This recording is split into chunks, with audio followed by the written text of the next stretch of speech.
ಹಳ್ಳಿ ಜೀವನದ ಮಣ್ಣಿನ ಸುಗಂಧದಲ್ಲಿ ಹುಟ್ಟಿದ ಪ್ರೀತಿ. ಮಲೆನಾಡಿನ ಅಂಚಿನಲ್ಲಿ ಇರುವ ಚಿಕ್ಕ ಹಳ್ಳಿ ಹರಿಹರಪುರ. ಸುತ್ತಲೂ ಹಸಿರು ಹೊಲಗಳು, ತೆಂಗಿನ ಮರಗಳ ಸಾಲು. ಬೆಳಗಿನ ಜಾವ ಪಕ್ಷಿಗಳ ಕೂಗು, ಸಂಜೆ ಹೊತ್ತು ದೇವಾಲಯದ ಗಂಟೆ ಧ್ವನಿ. ಆ ಹಳ್ಳಿಯ ಬದುಕು ಸರಳವಾಗಿತ್ತು, ಆದರೆ ಅಲ್ಲಿ ಇರುವ ಜನರ ಮನಸ್ಸು ತುಂಬ ದೊಡ್ಡದು. ಅದೇ ಹಳ್ಳಿಯಲ್ಲಿ ವಾಸಿಸುತ್ತಿದ್ದರು ರಾಘವ್ ಮತ್ತು ಅವನ ಹೆಂಡತಿ ಸವಿತಾ. ರಾಘವ್ನು ಸಾಮಾನ್ಯ ರೈತ. ದೊಡ್ಡ ಆಸ್ತಿ ಇರಲಿಲ್ಲ, ಆದರೆ ಅವನ ಹೃದಯ ತುಂಬ ದೊಡ್ಡದು. ದುಡಿಮೆ ಅವನಿಗೆ ದೇವರು. ಸವಿತಾ ಅವನ ಹೆಂಡತಿ, ಮೃದು ಸ್ವಭಾವದ, ಅತಿಯಾದ ಪ್ರೀತಿ ತುಂಬಿದ ಮಹಿಳೆ. ಅವಳು ಮನೆಯ ಬೆಳಕು, ಅವಳ ನಗು ಮನೆಗೆ ಹಬ್ಬ. ಅವರ ಮದುವೆಗೆ 7 ವರ್ಷಗಳು ಕಳೆದಿದ್ದವು. ಮಕ್ಕಳಿಲ್ಲ ಎಂಬ ಒಂದು ನೋವು ಮಾತ್ರ ಅವರ ಬದುಕಿನ ನೆರಳಾಗಿತ್ತು. ಆದರೆ ಅದನ್ನು ಹೊರತುಪಡಿಸಿ ಅವರ ಪ್ರೀತಿ ದಿನದಿಂದ ದಿನಕ್ಕೆ ಹೆಚ್ಚುತ್ತಲೇ ಹೋಗುತ್ತಿತ್ತು. ಒಂದು ಸಂಜೆ ಮಳೆ ಬರುವ ಲಕ್ಷಣ. ಕಪ್ಪು ಮೋಡಗಳು ಆಕಾಶ ತುಂಬಿಕೊಂಡಿದ್ದವು. ರಾಘವ್ ಹೊಲದಿಂದ ಮನೆಗೆ ಬರುತ್ತಿದ್ದ. ಬಟ್ಟೆ ಎಲ್ಲವೂ ಮಣ್ಣಿನಿಂದ ತುಂಬಿ ಹೋಗಿದ್ದವು. ಬಾಗಿಲಲ್ಲಿ ನಿಂತಿದ್ದ ಸವಿತಾ ಅವನನ್ನು ನೋಡಿ ನಕ್ಕಳು. ಏನು ರೀ, ಹೊಲದಲ್ಲಿ ಕೆಲಸ ಮಾಡಿದ್ದೀರಾ ಅಥವಾ ಮಣ್ಣಿನಲ್ಲಿ ಉರುಳಿಕೊಂಡು ಬಂದಿದ್ದೀರಾ? ರಾಘವ್ ಕೂಡ ನಕ್ಕ. ನಿನ್ನ ಕೈಯಿಂದ ಮಾಡಿದ ಕಾಫಿ ಸಿಕ್ಕರೆ ಮಣ್ಣೇನು ಬೆಟ್ಟದಲ್ಲೂ ಉರುಳಿ ಬರುತ್ತೇನೆ ಅಂತ ಹೇಳಿದ್ದ. ಸವಿತಾ ಲಜ್ಜೆಯಿಂದ ಒಳಗೆ ಹೋದಳು. ಅವರ ಈ ಸಣ್ಣ ಸಣ್ಣ ಮಾತುಗಳೇ ಅವರ ದೊಡ್ಡ ಸಂತೋಷ. ಆ ರಾತ್ರಿ ಊಟದ ನಂತರ ಸವಿತಾ ಮೌನವಾಗಿದ್ದಳು. ರಾಘವ್ ಗಮನಿಸಿದ್ದ. ಏನಾಯಿತು ಸವಿ, ಇಷ್ಟು ಮೌನ ಯಾಕೆ ಅಂತ ಕೇಳಿದ್ದ. ಅವಳು ನಿಧಾನವಾಗಿ ಕೇಳಿದಳು.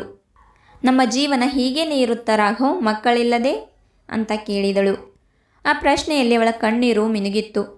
ರಾಘವ್ ಅವಳ ಕೈ ಹಿಡಿದು, ನನಗೆ ನೀನೇ ಸಾಕು ಸವಿ. ಮಗುವು ದೇವರ ವರ. ಅದು ಬಂದರೆ ಸಂತೋಷ, ಬರದಿದ್ದರೆ ನೀನು ಇದೆಯಲ್ಲ, ಅದೇ ನನ್ನ ಲೋಕ ಅಂತ ಹೇಳಿದ್ದ. ಆ ಮಾತು ಕೇಳಿ ಸವಿತಾ ಅತ್ತಳು. ಅದು ದುಃಖದ ಅಳು ಅಲ್ಲ, ಪ್ರೀತಿಯ ಅಳು. ಆ ದಿನದಿಂದ ಅವಳು ತನ್ನ ನೋವನ್ನು ಮನದೊಳಗೆ ಮರೆಮಾಡಲು ಕಲಿತಳು. ಕೆಲವು ದಿನಗಳ ನಂತರ ಹಳ್ಳಿಗೆ ಹೊಸದಾಗಿ ಬಂದಳು ರಾಘವ್ನ ದೂರದ ಸಂಬಂಧಿ ಮಂಜುಳಾ ಅಂತ. ನಗರದಲ್ಲಿ ಬೆಳೆದವಳು, ಮಾತಿನಲ್ಲಿ ಚುರುಕು, ವರ್ತನೆಯಲ್ಲಿ ಆತ್ಮವಿಶ್ವಾಸ ತುಂಬಿದವಳು. ಅವಳು ಮನೆಗೆ ಬಂದ ಮೊದಲ ದಿನವೇ ಸವಿತಾಳನ್ನು ಗಮನಿಸಿದಳು. ಅಕ್ಕ, ನೀವು ತುಂಬ ಸರಳ, ಆದರೆ ರಾಘವ್ ಅಣ್ಣನಷ್ಟು ಒಳ್ಳೆಯವರಿಗೆ ಇನ್ನೂ ದೊಡ್ಡ ಜೀವನ ಬೇಕಿತ್ತು. ಆ ಮಾತು ಸವಿತಾಳ ಮನದಲ್ಲಿ ಚುಚ್ಚಿತ್ತು. ಆದರೆ ಅವಳು ಮೌನವಾಗಿದ್ದಳು. ಮಂಜುಳಾ ಆಗಾಗ ಮನೆಗೆ ಬರತೊಡಗಿದಳು. ರಾಘವ್ನ ಜೊತೆ ಹಾಸ್ಯ, ಮಾತು, ಸಹಾಯದ ಹೆಸರಿನಲ್ಲಿ ಹತ್ತಿರವಾಗಲು ಪ್ರಯತ್ನಿಸುತ್ತಿದ್ದಳು. ಹಳ್ಳಿಯ ಜನರ ಬಾಯಿ ಎಂದಿಗೂ ಮೌನವಾಗುವುದಿಲ್ಲ. ರಾಘವ್ ಮನೆಗೆ ಆ ಮಂಜುಳಾ ತುಂಬ ಬರುತ್ತಾಳಂತೆ. ಸವಿತಾಳಿಗೆ ಮಕ್ಕಳಿಲ್ಲವಂತೆ. ಈಗ ಏನಾಗುತ್ತೋ ಏನೋ ಅಂತ ಹೇಳುತ್ತಿದ್ದರು. ಆ ಮಾತು ನಿಧಾನವಾಗಿ ಸವಿತಾಳ ಕಿವಿಗೂ ತಲುಪಿದವು. ಅವಳ ಜೀವನದಲ್ಲಿ ಮೊದಲ ಬಾರಿಗೆ ಅನುಮಾನ ಹುಟ್ಟಿತ್ತು. ಒಂದು ರಾತ್ರಿ ರಾಘವ್, ನಿನಗೆ ನನ್ನಿಂದ ಬೇಸರವಾಗಿದೆಯಾ? ರಾಘವ್ ಆಶ್ಚರ್ಯದಿಂದ ನೋಡಿದ್ದ. ಈ ಪ್ರಶ್ನೆ ಯಾಕೆ? ನಾನು ನಿನಗೆ ಮಗು ಕೊಡಲಿಲ್ಲ, ನೀನು ಇನ್ನೊಬ್ಬಳ ಬಗ್ಗೆ ಯೋಚಿಸುತ್ತಿದೆಯಾ ಅಂತ ಕೇಳಿದಳು. ಆ ಮಾತು ಕೇಳಿ ರಾಘವ್ ಕೋಪಗೊಂಡ. ಸವಿ, ಪ್ರೀತಿ ಅಂದರೆ ಮಗು ಕೊಡೋ ಯಂತ್ರವಲ್ಲ. ನೀನು ನನ್ನ ಹೆಂಡತಿ, ನನ್ನ ಗೌರವ. ಈ ಮಾತು ಮತ್ತೆ ಬೇಡ ಎಂದು ಹೇಳಿದ್ದ. ಆದರೆ ಅನುಮಾನವೆಂಬ ವಿಷ ಒಮ್ಮೆ ಮನಕ್ಕೆ ಬಂದರೆ ಸುಲಭವಾಗಿ ಹೋಗುವುದಿಲ್ಲ. ಸವಿತಾಳ ನಗು ಕಡಿಮೆಯಾಯಿತು. ಮಂಜುಳಾ ಇದನ್ನು ಗಮನಿಸಿ ಒಳಗೆ ಸಂತೋಷಪಟ್ಟಳು. ಒಂದು ದಿನ ಅವಳು ನೇರವಾಗಿ ಹೇಳಿದಳು, ಅಕ್ಕ, ನಾನು ನಗರದಲ್ಲಿ ಕೆಲಸ ಮಾಡುತ್ತೇನೆ. ರಾಘವ್ ಅಣ್ಣನಿಗೆ ಸಹಾಯ ಮಾಡಬಹುದು. ಅವರ ಜೀವನ ಇನ್ನೂ ಚೆನ್ನಾಗಿರಬಹುದು ಅಂತ ಹೇಳಿದಳು. ಅರ್ಥ ಸ್ಪಷ್ಟವಾಗಿತ್ತು. ಸವಿತಾಳ ಹೃದಯ ಒಡೆದಂತಾಯಿತು. ಆ ರಾತ್ರಿ ಅವಳ ನಿರ್ಧಾರ ಮಾಡಿದಳು.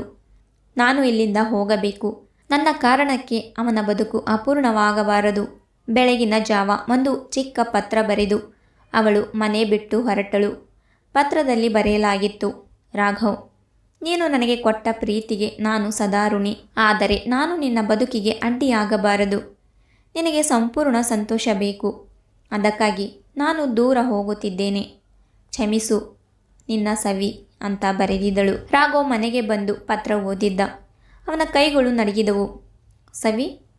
ಅವನು ಹುಚ್ಚನಂತೆ ಎಲ್ಲೆಡೆಯೇ ಹುಡುಕಿದ್ದ. ಬಸ್ ನಿಲ್ದಾಣ, ದೇವಸ್ಥಾನ, ಸಂಬಂಧಿಗಳ ಮನೆ, ಯಾರಿಗೂ ಗೊತ್ತಿರಲಿಲ್ಲ. ಅವನು ಮನೆಗೆ ಬಂದು ಮಂಜುಳಾಳನ್ನು ಪ್ರಶ್ನಿಸಿದ್ದ. ಸತ್ಯ ಹೊರಬಂತು. ಅವಳು ಮೌನವಾಗಿ ತಲೆ ತಗ್ಗಿಸಿದಳು. ನಾನು ನಿಮಗೆ ಹತ್ತಿರವಾಗಬೇಕು ಅಂತ ಅವಳಿಗೆ ಹೀಗೆಲ್ಲ ಮಾತನಾಡುತ್ತಿದ್ದೆ ಅಂತ ಹೇಳಿದಳು. ಅದನ್ನು ಕೇಳಿ ರಾಘವನ ಕಣ್ಣುಗಳಲ್ಲಿ ಕೋಪ ತುಂಬಿತ್ತು. ನೀನು ಪ್ರೀತಿಯನ್ನು ಗೆಲ್ಲಲು ಪ್ರಯತ್ನಿಸಲಿಲ್ಲ.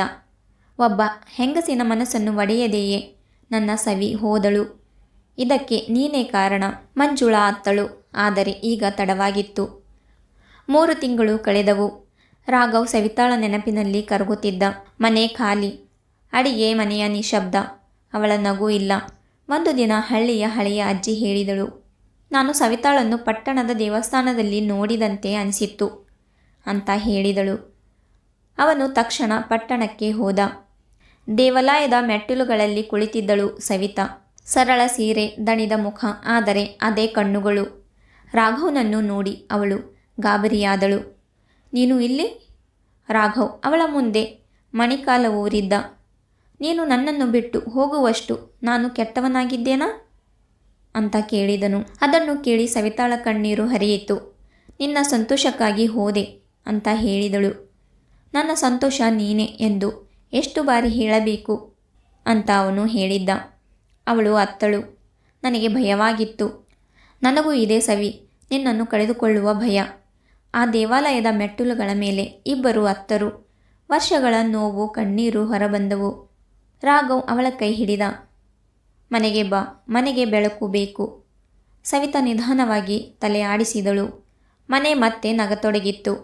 ಮಂಜುಳಾ ಹಳ್ಳಿ ಬಿಟ್ಟು ಹೋದಳು. ತನ್ನ ತಪ್ಪಿನ ಭಾರ ಹೊತ್ತು ರಾಘವ್ ಮತ್ತು ಸವಿತಾ ಹೊಸ ಬದುಕು ಆರಂಭಿಸಿದರು. ಒಂದು ದಿನ ಸವಿತಾ ಅಸ್ವಸ್ಥಳಾಗಿ ಬಿದ್ದಳು. ಡಾಕ್ಟರ್ ನೋಡಿದ ನಂತರ ನಗುತ್ತಾ ಹೇಳಿದರು, ಅಭಿನಂದನೆಗಳು, ನೀವು ಅಮ್ಮ ಆಗ್ತಿದ್ದೀರಿ. ಅದನ್ನು ಕೇಳಿ ಸವಿತಾಳ ಕಣ್ಣೀರು ನಿಲ್ಲಲಿಲ್ಲ. ರಾಘವ್ ಮೌನವಾಗಿ ದೇವರನ್ನು ನೋಡಿದ್ದ. ವರ್ಷಗಳ ನಿರೀಕ್ಷೆ, ನೋವು, ಪರೀಕ್ಷೆ ಕೊನೆಗೆ ಫಲ ಕೊಟ್ಟಿತ್ತು. ಅವನು ಸವಿತಾಳ ಕೈ ಹಿಡಿದು ಹೇಳಿದ್ದ, ನೋಡು, ದೇವರು ತಡ ಮಾಡುತ್ತಾನೆ, ಆದರೆ ಅನ್ಯಾಯ ಮಾಡುವುದಿಲ್ಲ. 9 ತಿಂಗಳ ನಂತರ ಅವರ ಮನೆಗೆ ಪುಟ್ಟ ಹೆಣ್ಣು ಮಗು ಬಂತು. ಮನೆಯೆಲ್ಲ ಹಬ್ಬ. ರಾಘವ್ ತನ್ನ ಮಗಳನ್ನು ಮಡಿಲಲ್ಲಿ ಹಿಡಿದು ಹೇಳಿದ್ದ, ಇವಳು ನಮ್ಮ ಪ್ರೀತಿಯ ಗೆಲುವು. ಸವಿತಾ ನಕ್ಕಳು. ಹೌದು, ನಮ್ಮ ಕಣ್ಣೀರಿನ ಆಶೀರ್ವಾದ ಅಂತ ಹೇಳಿದಳು. ವರ್ಷಗಳು ಕಳೆದವು. ಒಂದು ಸಂಜೆ ಮನೆಯ ಮುಂಭಾಗದಲ್ಲಿ ಕುಳಿತಿದ್ದ ಸವಿತಾ ತನ್ನ ಮಗಳನ್ನು ಆಟವಾಡುತ್ತಾ ನೋಡುತ್ತಿದ್ದಳು. ರಾಘವ್ ಬಂದು ಪಕ್ಕದಲ್ಲಿ ಕೂತ.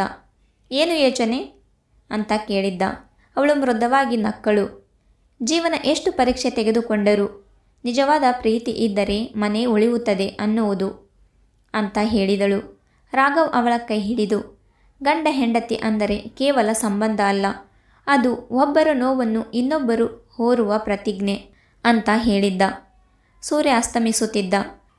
ಆಕಾಶ ಕಿತ್ತಳೆ ಬಣ್ಣದಿಂದ ತುಂಬಿತ್ತು. ಅವರ ಬದುಕು ಹಾಗೆ ನೋವಿನ ನೆರಳಿನಿಂದ ಪ್ರೀತಿಯ ಬೆಳಕಿಗೆ ಬಂದಿತ್ತು. ಪ್ರೀತಿ ಎಂದರೆ ದೊಡ್ಡ ದೊಡ್ಡ ಮಾತುಗಳಲ್ಲ. ಮಳೆಯ ದಿನ ಕಾಫಿ ಕೇಳುವುದು, ಕಣ್ಣೀರಲ್ಲಿ ಕೈ ಹಿಡಿಯುವುದು, ತಪ್ಪು ಅರ್ಥಗಳ ನಡುವೆ ಸಹ ಬಿಡದೆ ನಿಲ್ಲುವುದು. ಅದೇ ನಿಜವಾದ ದಾಂಪತ್ಯ.